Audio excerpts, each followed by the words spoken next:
Oke, jadi kesempatan sore hari ini mungkin kita lakukan kuis mandiri dulu ya. Tapi sebelum kuis mungkin kita akan bahas dulu materi teori kinetika gas. Ya, ya kuisnya nanti ya, ya di akhir ya. Jadi teori kinetika gas ini merupakan lanjutan dari materi sebelumnya. Ya. Di sini kita akan bahas bagaimana fenomena gas ideal. Ya. Mungkin di pekan kemarin kita sudah sedikit mengulas ya, mengenai gas ideal. Yang mana gas ideal ini memiliki ciri-ciri kita mengabaikan interaksi antar partikel ya. Kita menganggap bahwa partikel dalam gas itu berperilaku seperti halnya partikel klasik. Ya. Dalam artian kita tidak melibatkan efek interaksi tarik-menarik ataupun tolak-menolak yang terjadi pada gas. Ya. Oke, pertama-tama kita mengenal atau mereview kembali konsep bilangan Avogadro. Ya. Jadi bilangan Avogadro ini adalah satuan dari jumlah partikel. Ya.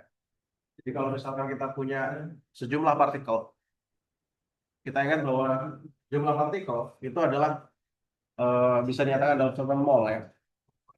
Jadi number of partikel ini merupakan salah satu besaran pokok dalam fisika ya, sehingga dinyatakan dalam satuan mol. Ya. Jadi kalau misalkan kita punya suatu ruangan kubus gitu ya, nah ini berisi gas, kita asumsikan gas ini berperilaku seperti bola ya. Dalam artian ketika gas itu monoatomik, berarti dia memiliki 3 derajat kebebasan ya. 3 derajat kebebasan itu artinya pergerakannya ke arah sumbu X, sumbu Y maupun sumbu Z ya. Nah, jadi dalam satu mol partikel ya, itu jumlah partikelnya kita nyatakan sebagai Avogadro number atau bilangan Avogadro. Jadi sebanyak 6,02 kali 10 pangkat 23 ya. Itu intinya adalah jumlah partikel dalam satu mol ya. Jadi pada satu mol ada sebanyak ini. Atau partikel ini bisa diasumsikan atau digeneralisir menjadi suatu molekul gitu ya. Lebih dari satu atom, bahkan molekul H2 ya, oksigen dan segala macam. Nah, kemudian kalau ibaratnya kita timbang ya. Jadi bayangkan kalau kita ingin menimbang massa dari satu partikel ini, kita nyatakan M. M ini nyatakan massa dari partikel. Sehingga kita bisa menyatakan molar mass ya, atau massa molar dari partikel ini kita lihat sebagai M besar atau M capital ini menyatakan massa dikali dengan sejumlah satu mol partikel ini. Jadi kalau dalam satu mol itu ada sebanyak 6,02 kali 10 pangkat 23, maka massa partikel, jadi ibaratnya massa satu partikel di M, itu kita kalikan dengan sejumlah bilangan Avogadro ini. Jadi molar atau massa molar itu nyatakan massa partikel dikali dengan bilangan Avogadro. M dikali MA. Ya. Sehingga kita bisa nyatakan M ini sebagai molar mass. Ya. Sebagai massa molar. Ya. Jadi massa dari suatu substansi sebanyak partikelnya itu 1 mol. Kalau sebanyak bilangan Avogadro. Nah, kemudian kalau kita ingin menyatakan ke dalam suatu mol, ya, jadi kan kalau misalnya kita timbang satu massa partikel ini sangat sulit sekali. Ya. Sehingga katakanlah kita punya suatu sampel, ya, sehingga mol dari suatu zat itu bisa dinyatakan sebagai massa dari sampelnya, ya, dibagi dengan massa molar. Gitu ya. Jadi misalkan kita ingin mengukur satu mol garam dapur misalnya. Jadi kita ambil garam dapur, ya, kita timbang 1 gram dibagi dengan massa molarnya. Nah, massa molarnya apa? Tergantung atomnya apa ya. Misalkan garamnya NaCl, berarti kan kita cari massa molar atau atom reaktif dari natrium dan klorida ya. Sehingga kita bisa dapatkan Mr atau massa molar dari NaCl. Jadi massa berapa gram kita bagi dengan massa gram per molnya, maka kita bisa dapatkan berapa mol ya zat tersebut. Nah, ini juga bisa kita buat jadi massa sampel dibagi dengan M dikali Na ya. Jadi M-nya ini kan adalah M dikalikan Avogadro number ya. Massa sampel dibagi dengan eh, M kalikan Na ya. Gitu. Nah, massa sampel itu kan artinya menyatakan sebanyak berapa massa ya dikalikan dengan jumlah partikel dibagi dengan massa itu sendiri dikali bilangan volume. Sehingga kalau kita ingin mencari mol, itu juga bisa kita buat dari seberapa banyak partikelnya dibagi dengan jumlah bilangan Avogadro itu. Ya. Jadi N per Na. Itu menyatakan N-nya ini artinya berapa banyak partikel di sini. Karena partikelnya itu ada sekian miliar ya, kita bagi dengan jumlah Avogadro. Karena ini kita bisa dapatkan jumlah molnya, ya. Satuan jumlah partikel ya. Nah, kemudian kita masuk ke pembahasan gas ideal ya. Jadi gas ideal ini ada beberapa ciri-ciri. Ya. Kita ingat bahwa persamaan gas ideal itu bergantung pada pressure, volume, dan temperatur ya, ya suhu. Jadi kita bisa nyatakan persamaan gas ideal adalah PV sama dengan NN. Ya. Yang mana P-nya ini adalah tekanan, V-nya sebagai volume, N-nya ini nyatakan mol, ya. Jadi jumlah mol dari gas, R-nya kita sebut sebagai persentase gas ideal. Ya. Dan T adalah temperatur dalam satuan Kelvin. Ini dari persamaan PVNRT ini ya, kita juga bisa samakan dengan PVNKT ya.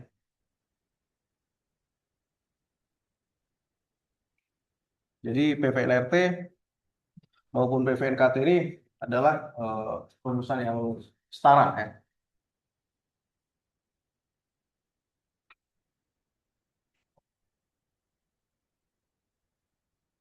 Jadi kalau kita bisa buat ya, dari PVNRT itu berarti tekanan dari volume sama dengan N RT ya. Jadi N itu adalah jumlah partikel dibagi kan di dalam Avogadro. Jadi dari sini PV N dibagi NA kalikan RT.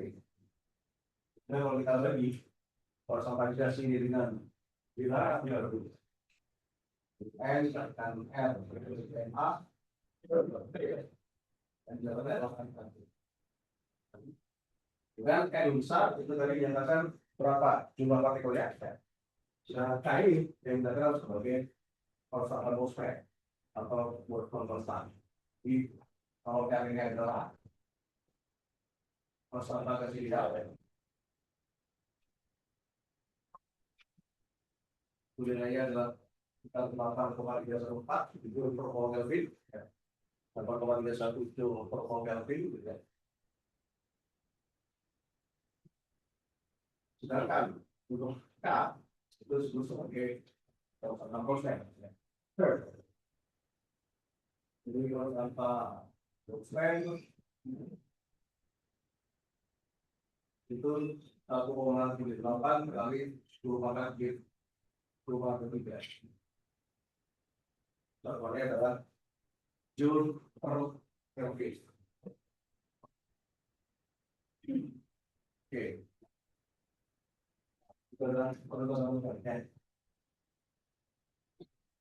Oke, jadi dua persamaan ini yang kita gunakan sebagai ideal gas equation atau gas ideal. Nah, apakah persamaan gas itu selalu seperti ini?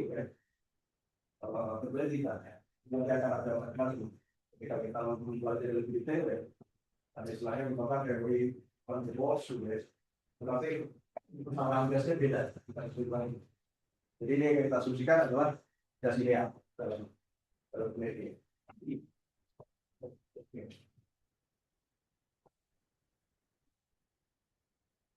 Ya, apakah ada pertanyaan solusinya?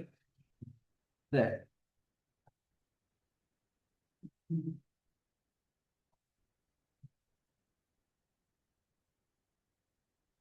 Nah, kemudian isothermal work ya.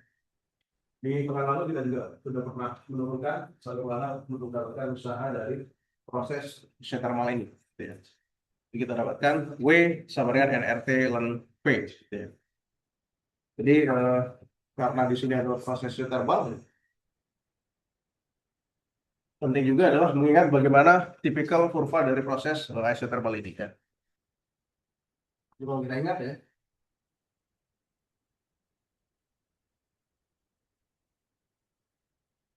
jadi pada proses isothermal, ya, di sini yang sama berarti apa ya? Temperaturnya sama ya.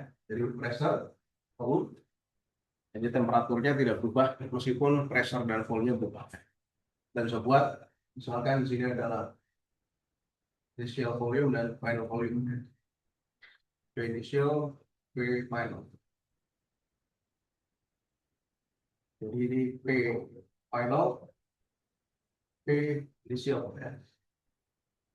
Tekanan awal, tekanan akhir. Nah, kita bisa lakukan integrasi terhadap daerah di bawah kurva ya. Jadi nanti kita bisa lakukan persamaan W sama dengan nRT dan V gitu ya. Jadi dari W integral V1 sampai V final P dV ya. Dengan P-nya ini kita ambil dari gas ideal ya. Kalau P-nya adalah dV nRT berarti P ini nRT per P ya. Nah, ini kita integrasikan sehingga nanti dapat nRT ln P final per P dikasih. Nah, ini adalah usaha dari proses isothermal ya.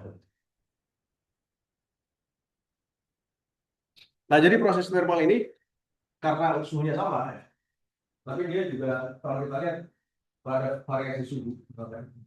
Jadi semakin tinggi suhunya ini akan semakin bergeser ke atas. Lalu semakin rendah ini jadi bergeser ke kiri bawah. Jadi misalkan di sini T-nya adalah 300 Kelvin, 310 Kelvin dan 320 Kelvin ya. Jadi proses isothermal dengan suhu yang sama ya, cuma variasi suhunya. Ini proses inisial sampai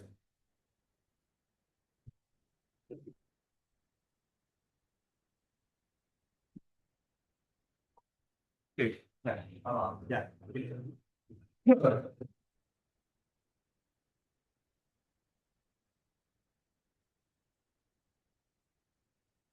Ya, kemudian adalah kecepatan RMS.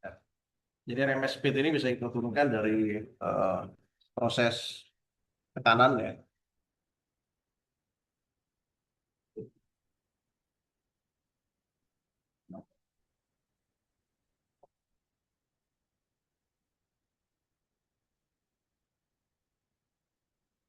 Nah, kita asumsikan bayangkan ada suatu partikel gas dalam suatu ruangan.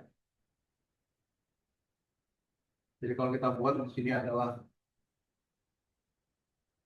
suhu Y, suhu Z.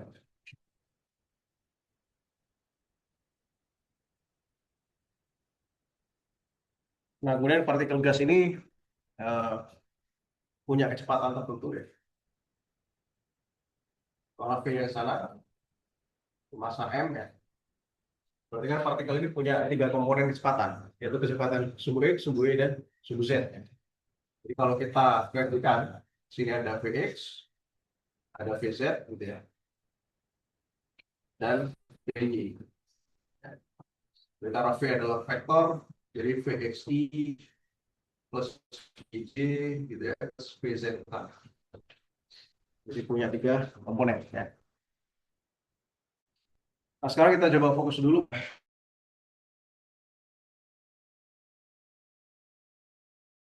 Ya. Berarti dia ke sini terus kemudian bertumbukan dengan titik dan kembali lagi ke arah kiri. Sehingga apa? Terjadi perubahan momentum. Gitu ya. Jadi delta P di sumbu X ya, bisa kita buat sekarang ketika dia bergerak ke arah kiri berarti V-nya negatif ya. Minus MVX dikurangi dengan MVX. Jadi delta X-nya adalah minus 2MVX. Sehingga nanti bisa kita hitung tekanan yang terjadi ya. Atau gaya. Jadi gaya itu adalah delta P dibagi delta T. Jadi gaya pada sumbu X itu delta PX dibagi dengan delta T. Itu force-nya. Nah, karena partikel ini memiliki momentum sebesar itu, dia kan pada saat menempuh jarak, katakanlah ini size dari kubusnya itu D, sehingga delta T, ya, ketika dia bergerak, gitu, delta T-nya adalah D dibagi dengan PX, sehingga bisa kita ambil di sini ya 2MX kita asumsikan negatifnya kita berikan aja, kita ignore dulu, dibagi dengan delta T-nya ada 2. D dikalikan PX. Berarti nanti dapat gayanya adalah 2M PX kuadrat per D. Itu force pada sumbu X ya. Sehingga untuk mencari berapa tekanan yang terjadi, ini kita bagi dengan luas. Ya kan? Jadi kan tekanan adalah gaya persatuan luas ya. Sehingga bisa kita buat P Fx dibagi A. Jadi luasan itu luasan dinding ini. Nah, berarti ini ada simbol yang agak sama. Jadi P di sini bukan momentum ya, tapi P ini adalah pressure, tekanan. Jadi P yang di sini menyatakan tekanan ya. Nah, kemudian kalau kita bagi, ya, kan ini kita bagi luas D kuadrat ya. Jadi 2M PX kuadrat per D dikalikan per D kuadrat. Berarti D pangkat 3 ya. Jadi D pangkat 3 itu menyatakan volume dari kubus ini. Gitu ya. Sehingga di sini saya dikatakan bahwa pressure adalah 2M PX kuadrat per D pangkat 3. Nah, ini adalah volumenya. Oke.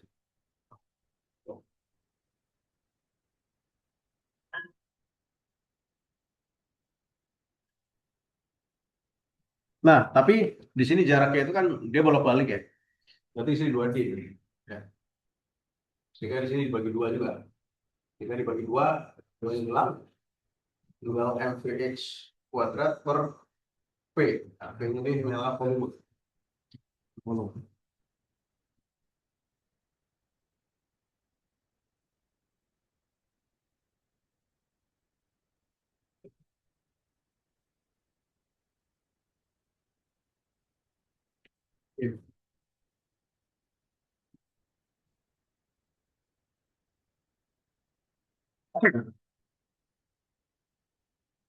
Sehingga untuk mencari total gaya, kemudian kita kalikan dengan sejumlah partikel tadi ya. Ada N partikel ya.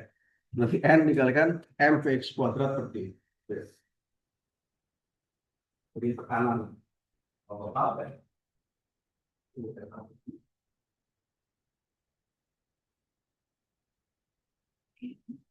Tekanan totalnya adalah karena ada N partikel ya. Jadi karena ada N partikel maka P total N dikalikan dengan MVX kuadrat per P. MVX kuadrat per P. Nah, kita ingat bahwa untuk alasan nggak sudah gitu. Karena praktik perhitungan geraknya di tiga dimensi, ada existence. Berarti nanti di sini ini kita kalikan tiga, kalikan tiga. Jadi jadinya adalah tiga. Jadi V total, gitu ya. V rata-rata kuadrat adalah Vx kuadrat tambah Vy kuadrat tambah Vz kuadrat. Ini rata-rata itu. Dan karena ini kesediaan, jadi kita asumsikan kecepatan suhu X, suhu Y, suhu Z itu nilai sama. Ya. Makanya di sini kita buat Vx square, Vy kuadrat, Vz square. Kemudian Vx gitu. Ini sama ya. Sehingga V rata-rata ini adalah 3 kali Vx rata-rata kuadrat. Jadi kita asumsikan nilai V-nya sama ya.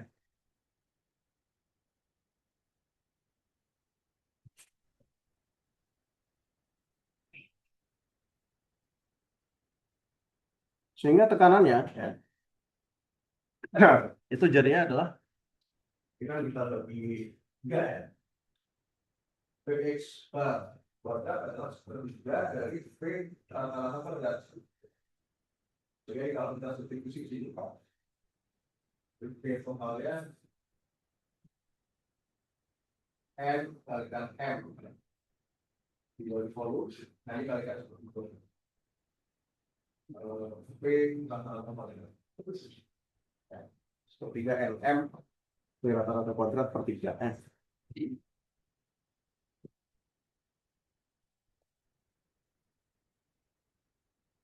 Nah, jadi supaya enak, ini kita kalikan setengah dalamnya V totalnya ini. Berarti kalikan 2. Maka M V dan kuadrat. Nah, setelah M V dan kuadrat itu adalah rata-rata energi kinetik, ya kan? Jadi satu partikel itu punya energi kinetik sebesar setengah V kuadrat. Ya. Satu partikel itu energi kinetik sebesar V kuadrat. Ya.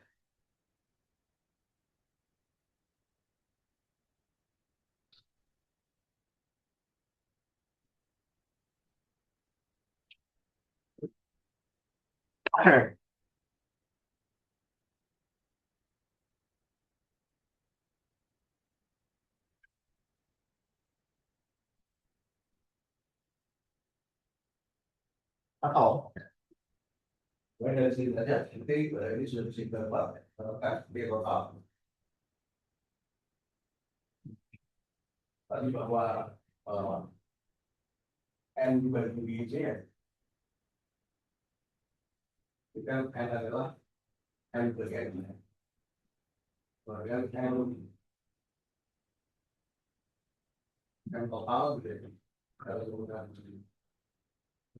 masalah itu, tapi nanti dari sini kalau satu sama ya. N adalah N bagi ini N bagi ini N kali kata yang masuk. Nah, masalah tadi adalah masalah tadi itu kan paling jelas sebagai ini bilangan gaduh ya, masalah dibagi masalah kalau kita begitu. Jadi nanti kita susahkan ya. N kalikan dengan masalah jadi M per M. Ya.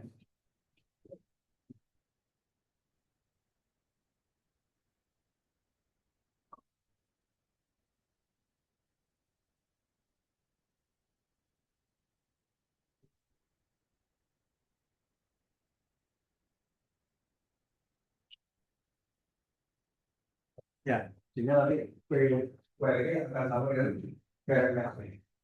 Jadi pertama ini bisa kita buat yes kemudian.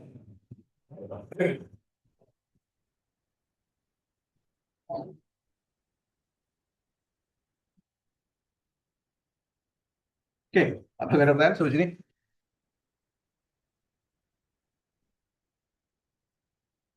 Jadi VRMS itu menyatakan root mean square, ya, kecepatan rata-rata akar kuadrat rata-rata dari kecepatan partikel.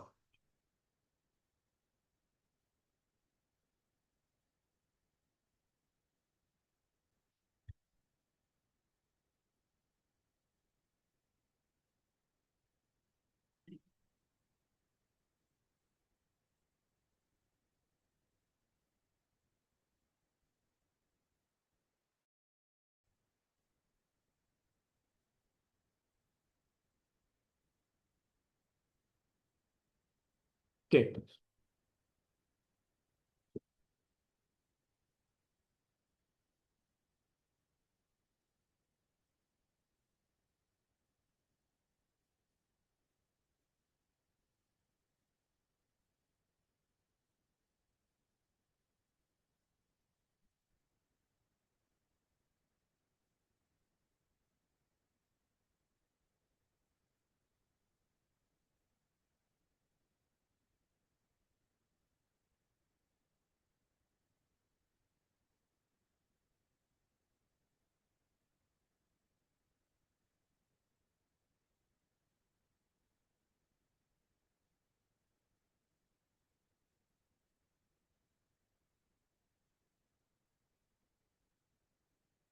Ya, tadi setelah kita dapatkan tekanan, yaitu nilainya 2/3 N kalikan energi kinetik. Ya. Jadi dari sini bisa kita buat.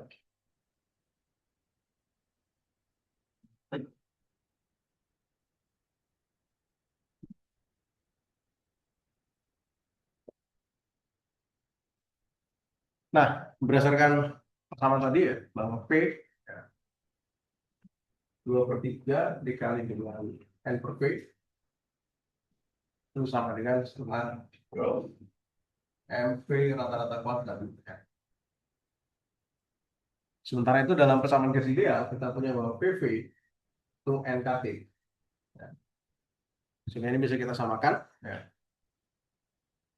Nilai dari PV itu adalah 2/3 N dikalikan dengan setengah MV kuadrat disamakan dengan NKT. Sehingga ini bisa kita cancel. Jadi setengah MV rata-rata kuadrat itu adalah 3/2 KT. Ya, 3/2 KT. Nah, artinya apa? Berarti dari sini nanti bisa kita buat ya. Tadi bahwa V bar kuadrat itu kan sama setengah M Vx bar kuadrat Vy bar kuadrat plus Vz bar kuadrat. Nah, itu 3 kali setengah KT. Nah, 3 kali setengah KT.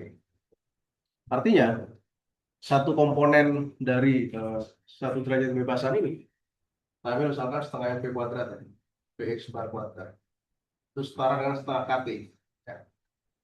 Ini juga sama, setengah M Vy bar kuadrat, nilainya setengah KT, dan setengah M V bar Z kuadrat juga setengah KT. Jadi ini yang kita kenal dalam teori kelistrikan gas, itu sebagai teori ekipartisi energi. Ya. Jadi artinya dalam teori ekipartisi energi itu menyatakan setiap derajat kebebasan itu berkontribusi pada energi sebesar setengah KT. Ya. Itu yang kita kenal sebagai teori ekipartisi energi.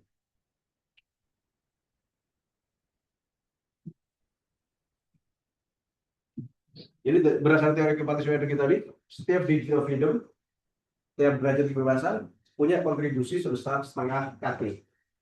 Jadi karena dia tadi ada 3 derajat kebebasan, ya, jadi sepatutnya kan sumbu Z, maka total energinya itu jadi 3/2 KT. Ya. Jadi 3/2 KT ini merupakan energi kinetik dari satu partikel. Ya. Energi kinetik dari satu partikel. Ya. Oke. Dikatakan rata-rata energi kinetik dari satu partikel. Ya.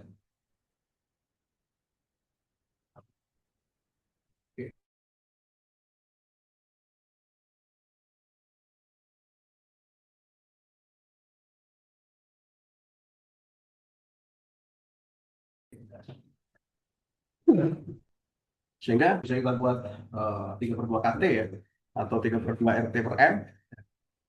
Kita bisa dapatkan namanya kecepatan MS. Dari sini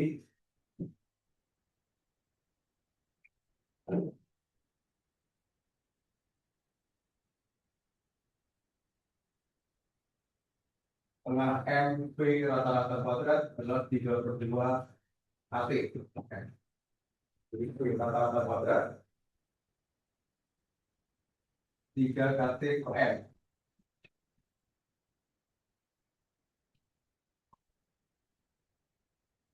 Nah, ini adalah PMF. 3 KT plus M. M ini adalah massa satu partikel. Ya. Kemudian dari R adalah R dibagi N. Sehingga kalau saya substitusikan ke reaksinya, ini biar dikalikan dengan R dibagi A kalikan M T.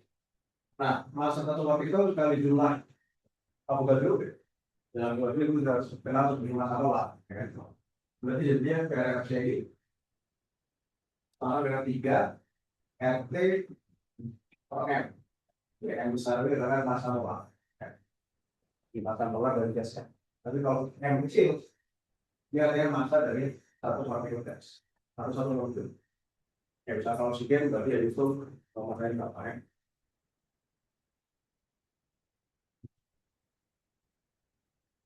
Oke, bisa ya. Jadi kita bisa dapatkan persamaan kecepatan RMS atau root mean square speed. Ya. Berdasarkan R adalah persamaan dari serial dan T-nya dinyatakan temperaturnya. Ya. Nah, predikat temperaturnya ini harus dalam Kelvin. Ya. Jadi mesti kita convert dulu. Misalkan dalam Celsius harus kita tambahkan dengan 273.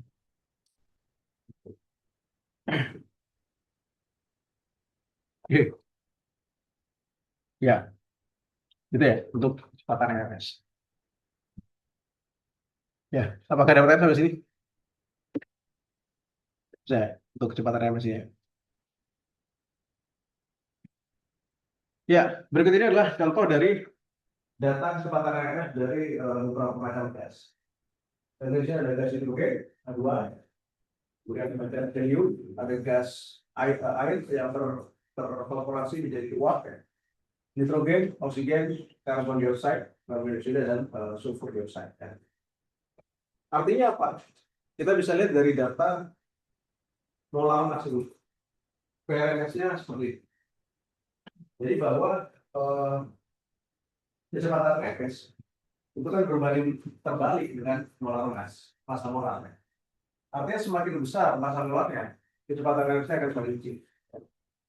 Jadi kalau kita di sini punya hidrogen, molar massnya adalah 2,02 kali 10⁻³ kilogram per mol. Kita compare dengan sulfur dioksida, itu massa molarnya adalah 64,1. Ternyata VRX-nya hidrogen itu jauh lebih besar, 1.900 banding 342 ya, hampir ya sekitar 6 kali lipat. Gitu ya. Nah, kesimpulannya adalah kecepatan RMS dari suatu partikel gas itu berbanding terbalik dengan molar massnya. Nah, itu ya. Tapi ya, bagaimana dengan energi kinetiknya? Kira-kira sama atau beda? Kan tadi kecepatannya berbanding terbalik dengan massa molar. Kalau energi kinetik gimana? Apakah dia semakin berat atau semakin besar massanya, energi kinetiknya makin kecil, atau sama saja? Ya. Kira-kira gimana? Coba kita pikirkan. Ya. Sama atau beda? Gimana? Ya, kita coba tes. Febriandra Keiko ada. Mana? Febriandra? Oh, ya. Kira-kira gimana tadi? Kan kalau apa namanya bola emasnya makin besar, kecepatannya makin kecil. Nah, kalau energi kinetiknya gimana? Pengaruh nggak dari massa bola? Ini kira-kira ya. Ngaruh. Nah, ngaruh. Ngaruh. Kenapa bisa mengaruh? Kan kecepatannya tadi dulu. Coba lebih baik. Ya. Secara logik memang kelihatannya kan. Ya. Karena kan kecepatan berubah, energi kita juga. Ternyata kalau kita ingin memusik, ternyata apa? Energi negatif hanya bergantung pada suhu. Jadi dia tidak pengaruh terhadap molar mass. Oh, itulah perbedaan antara gas dengan benda biasa. Ya, kan paham? Ya, jadi sebenarnya energi kinetika itu tidak bergerak dari massa-massa. Cuma kecepatannya itu pengaruh. Jadi ini adalah energi kinetik. Energi kinetik ini bergantung pada tadi suhu temperatur. Yang mana tadi kita dapatkan dari ini, ekipartisi energi ya. Jadi setiap 1 derajat kebebasan itu nilainya setengah kaki. Jadi dia hanya bergantung pada suhunya saja. Artinya makin tinggi suhu, berarti kan kecepatannya ini ya, energi kinetiknya lebih besar. Nah, tapi kecepatan juga bergantung pada suhu juga, tapi dia bergantung pada molar mass. Tapi energi kinetik tidak bergantung pada molar mass. Nah, sehingga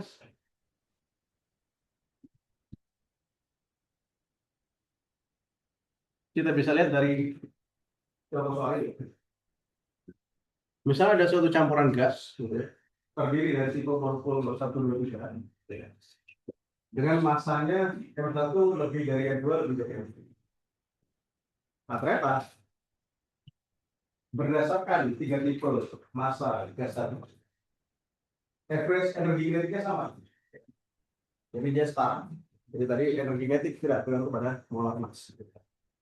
Tapi kecepatannya, RMS speed, ya, itu bergantung pada molar mass. Ya, jadi pertama itu.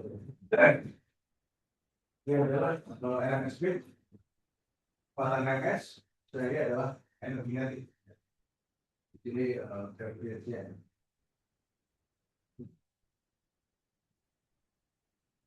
Ini adalah kecepatan RMS, Routine Square Speed.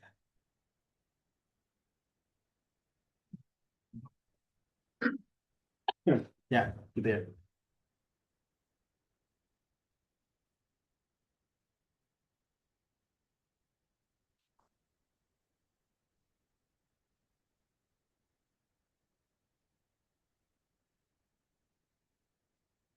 Oke, sehingga ya, jadi ada mean free path teori ya, ataupun eh, jalan bebas rata-rata. Jadi jalan bebas rata-rata ini dari satu molekul itu bisa dikatakan sebagai lambda. Itu bergantung pada eh, jarak ya dan jumlah partikel per satuan volume. Ya. Artinya apa? Jadi semakin rapat gas tersebut, jumlah partikel yang makin banyak per satuan volume, berarti rata-rata dari mean filtrasi ini akan semakin kecil. Jadi N per V ini menyatakan jumlah molekul per unit volume. Sedangkan D ini menyatakan diameter molekulnya. Jadi kira-kira ya seperti ini ya. Kalau kita buat, oke, di sini ada free path, gitu ya, lintasan bebas, bisa berjalan dari sini, tapi dia nabrak lagi, terus satu dan satu. Nah, artinya dia itu kan berbanding terbalik dengan kerapatan ya tadi ya, N per V, ya, dan berbanding terbalik terhadap diameter molekul. Jadi kalau diameter molekulnya makin besar, jadi jalan bebas rata-ratanya juga semakin sempit. Ya. Begitu. Jadi dalam gambar tadi itu dinyatakan suatu gas yang bisa saturan dan bisa berhubungan dengan gas lain dalam lintas tersebut.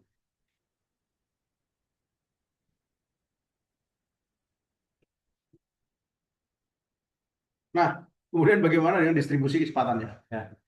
Kita kenal dengan Maxwell distribution speed. Ya. Oke. Nah, Maxwell distribution speed ini Maxwell speed distribution atau P yang bergantung pada V. Jadi V ini menyatakan semacam probability gitu. Probability distribusi. Nah, kita bisa integralkan dari ini ya, sehingga nanti dapat kurva seperti ini. Jadi ini ada faktor temperatur. Ya. Jadi mass distribution oksigen itu pada 300 Kelvin dan 80 Kelvin. Seperti itu. Jadi bervariasi antara jadi speed terbanyak itu di 400 meter per square untuk suhu 300 Kelvin, tapi di suhu tinggi ya, untuk paling banyak di 200 meter per square. Lebih baik.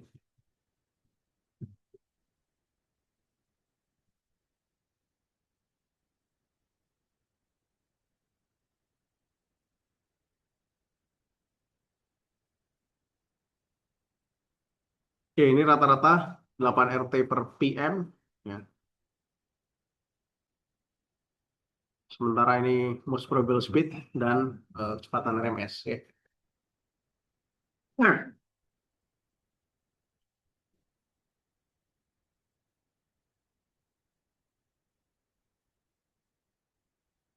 ya berikutnya adalah molar specific heat dan pada constant volume ya dan constant pressure gitu. Jadi pada constant volume itu artinya pada volume yang sama. Oke. Jadi besar kalor pada eh, zat gas pada volume konstan itu bisa dikatakan sebagai N CV dalam. Jadi ini adalah internal energi. Oke.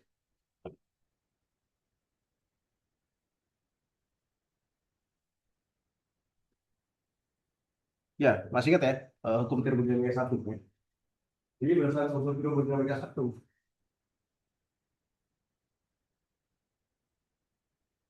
bahwa energi itu kan konserv. Ya. Jadi besar kalor sama dengan delta internal energi ditambah dengan W. Yes. Delta internal energi itu perubahan energi internalnya. Ya. Nah, energi internal itu kan sebenarnya tadi ini ya, NRT. Ini menyatakan total energi. Jadi kalau misalkan ada eh, satu partikel, itu energinya susah 3/2 kT ya, atau 3/2 RT. Tapi kalau ada N partikel, tinggal kita kalikan dengan seberapa banyak molnya. Ya. Nah, sehingga dengan demikian, ya, jadi kalau kita ingat kalor, ya, itu kan mc delta T. Jadi mc delta T ini M itu menyatakan massa ya, dari suatu zat, C-nya adalah kalor jenis, ya, specific heat. Nah, ini bisa kita buat menjadi N CV delta T kalor ya. Jadi pada konstan volume. Jadi kita asumsikan berada pada volume konstan ya. Nah, kalau volume konstan kan berarti di sini ada pressure volume ya. Dia tidak mengalami usaha, ya kan? Jadi delta V-nya 0. Ya. Karena delta V-nya 0, ya, maka W-nya 0. Jadi konstan volume ini volume konstan ya. Isokorik, ya, isovolume. Jadi dia dikatakan bahwa delta V sama dengan 0, maka W-nya 0. Ya. Sehingga besar Q-nya adalah delta E internal. Nah, I-nya kan NCV dt, ya, atau NCV delta T. Ini adalah 3/2 NR delta T. Jadi kalau delta berarti pakai delta juga, delta T-nya. Sehingga dengan demikian bisa kita dapatkan N dengan ini coret ya. CP sama dengan 3/2 kali R. Nah, ini disebut sebagai kapasitas panas pada volume konstan. Ya. Jadi nilainya sama dengan 3/2 R. 3/2 R. Kapasitas panas pada volume konstan. Nah, untuk gas monoatomik ya, berarti nilai CV-nya berapa? 3/2 kali R-nya tadi kan 8,314 ya, kalau 8,31. Ini sekitar 12,5 ya. Nilainya adalah Joule per Kelvin, ya. Joule per mol Kelvin. Oke. Jadi karena dia persatuan mol ya, Joule per mol Kelvin.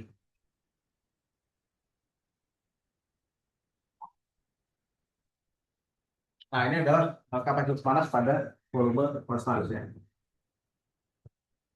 Sedangkan kapasitas panas pada pressure konstan itu tekanannya sama kan, konstan. Jadi kita bisa buat untuk yang pressure konstan itu seperti ini ya. Di volume, di tekanan, nah, V initial, V final. Oke. Nah, ini tekanannya konstan. Ya. Nah, kita ingat hukum termostat ya. Jadi hukum termostat ini eh, sangat penting gitu ya. Jadi coba diingat. Sehingga untuk yang pressure konstan, ya, dia ada usahanya. I sama dengan delta E internal plus W. Ya. Jadi dia adalah N CP delta T. Nah, delta E internalnya ini adalah yang tadi 3/2 NR delta T plus P delta V. Dari gas ideal kan P delta V-nya kan sama dengan NR delta T. Sehingga dapat NCP delta T 3/2 NR delta T plus NR delta T. Sehingga dapat CP-nya. CP-nya kan berarti 3/2 tambah 1 ya. Sehingga CP-nya adalah 5/2 R. Nah, ini adalah untuk gas monoatomik. Ya. Untuk yang kita kalikan 5/2 kali 8,31. Ya. Oke.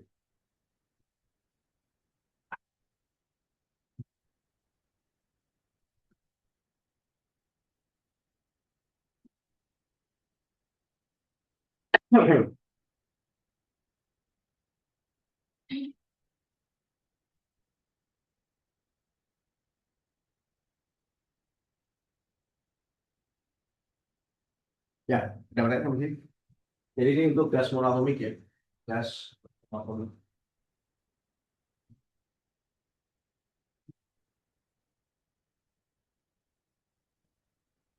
Jadi contohnya helium ya.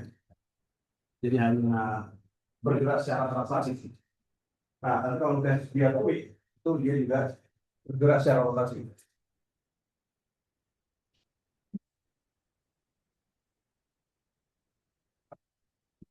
Nah, jadi pada konstan molekyul ini delta E internal itu NCP delta T, yang mana kurva itu yang warna merah. Ya. Jadi dia volume konstan. Kalau yang hijau dan kuning ini adalah isotermal. Ya. Jadi kalau kita compare dengan frekuensi isotermal, eh, ya pressure-nya berubah, volume-nya, sorry, volume-nya ada bukan isotermal, tapi ya proses isomerik ya. Pressure-nya berubah, tapi volume tetap gitu ya.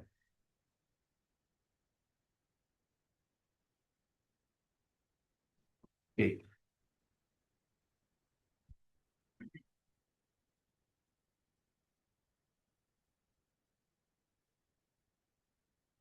Nah, setelah itu untuk derajat kebebasan, ya kan? Untuk benda yang bersifat apa, berrotasi ya, akan ada tambahan derajat kebebasan lagi. Nah, jadi bisa kita buat di sini ada apa? Translasi dan rotasi. Sehingga total internal energinya itu bertambah. Bahkan untuk yang rotasi dia lebih.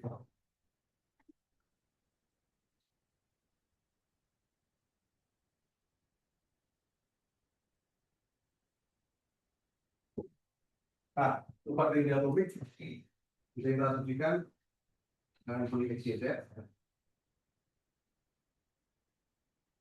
ada dua atom gitu.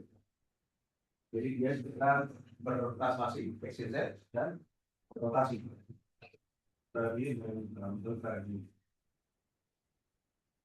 Sehingga delta E internal ya adalah 3/2 M R delta P yang berasal dari translasi ditambah dengan ada dua derajat pembaca lagi, yaitu NRT 2/2 N R delta P. Sehingga ini jadinya 4/2 N R delta P.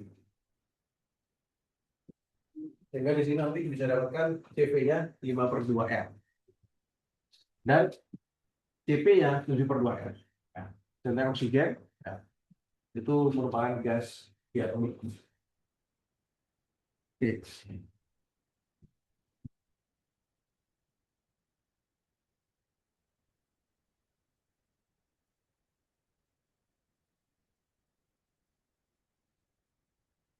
Ya, sehingga di sini adalah CV terhadap R ya, dan temperatur. Jadi ada faktor temperatur juga berpengaruh terhadap CV.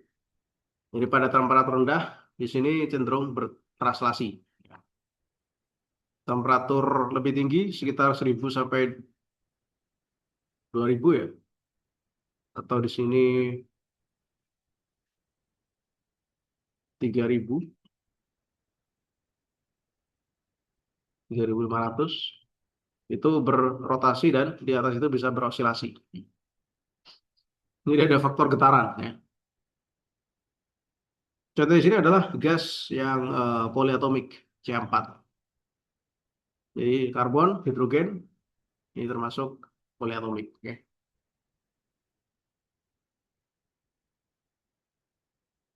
Nah, sementara itu untuk ekspansi adiabatik, ya, ekspansi adiabatik ini kan sebenarnya bisa kita buat seperti ini. Jadi kalau yang warna kuning ini grafik isotermal, tapi yang warna hijau dan merah ini adalah adiabatik. Gitu. Jadi dia lebih curam ya dibandingkan isotermal. Gitu ya.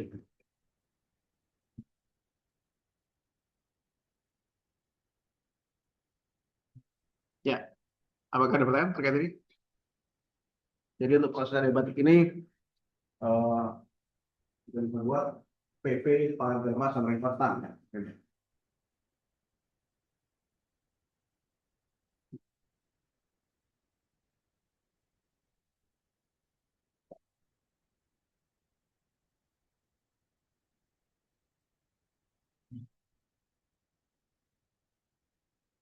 Ya, jadi untuk ekspansi adiabatis kita bisa gunakan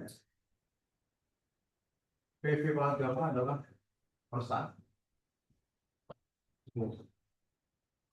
Jadi dari sini bisa dinyalakan initial, P initial paragrama, P final paragrama. Atau dari P ini kan NRT per V.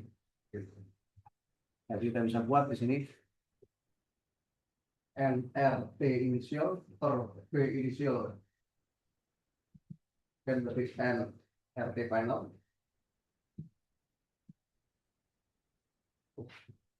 pangkat Jawa, V final pangkat Jawa dibagi V final. Nggak sama ya. Sehingga bisa kita buat TI pangkat Jawa min 1 sama ya TF PF pangkat Jawa min 1. Untuk proses adiabatik. Nah, artinya untuk gas oksigen misalkan ya. Nah, maka dari suatu gas oksigen itu berada pada proses adiabatik. Misalkan pada suhu 20 derajat, ya. Dan kita buat contoh ya. Kedua kadar T inisial 20 derajat Celcius, ya kan? Terus kemudian itu tekanannya 1 atmosfer.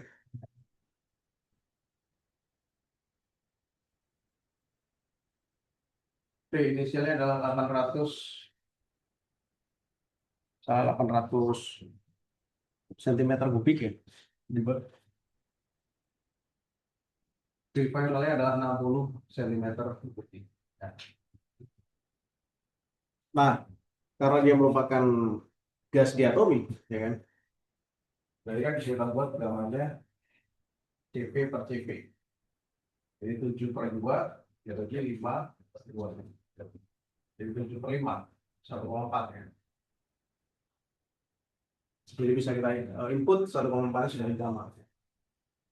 Sehingga dari sini bisa kita buat P finalnya. Kan PI pangkat 3 watt, P final paling 6. Sehingga ditulisnya itu P finalnya ya. PI kalikan PI dibagi PF pangkat 0,6. Masukkan gambarnya 1,4. Terus PI-nya adalah 1 ATM. Ya. Nanti kalau kita hitung, P final ya adalah 1 ATM kalikan dengan 400 super 60 pangkat 1,4. Itu sekitar 37,6. Jadi tekanan akhirnya adalah 37,6 ATM. Nah, untuk nyari suhunya gimana? Berarti pakai ya nol ini. Jadi untuk nyari suhu pakai nol ini. Ya, apa yang pertanyaan? Terkait dengan teori gas hari ini ya.